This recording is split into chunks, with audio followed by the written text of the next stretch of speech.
Hello everyone, this is Nick Perry at Schaefer's Investment Research with your chart slideshow for Monday, February 4th.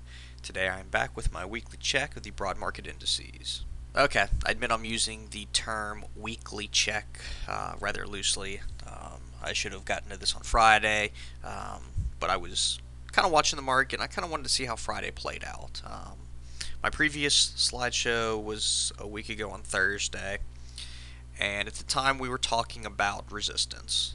The broad market indices had broken below these resistance zones, and I was talking about the idea that it's common to see a retest of overhead resistance once it's broken. Basically, the idea is you get a retest, and then you look to see if you get a rejection.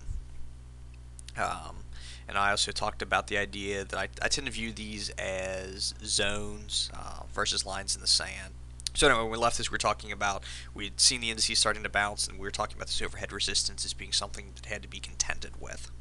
So when we turn to this week's charts, we see that rally did push up into resistance and leaves all four of the broad market indices right there at those resistance zones.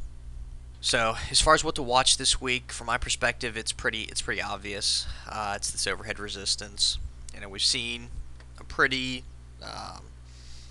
pretty quick bounce. I don't know if powerful is the right word for it, but it has been a pretty steady bounce, and we're right up into this zone here, which again was right around these lows.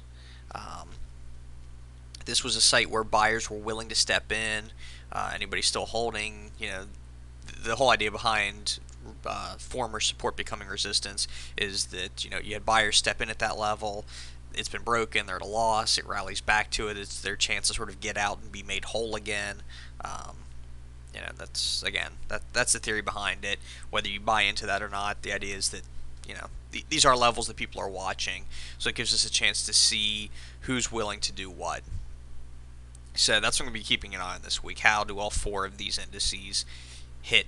How do they react to this resistance? If you remember, we saw that the Russell 2000 had been the one to kind of break down first, and we were kind of tracking that, so that's something to keep an eye on here as we watch this. Is maybe does the rut lead us back? Do we see small caps kind of push above and regain that leadership back up into that zone there? So that's what we watch in the coming week. As always, stay tuned to the blog for further updates.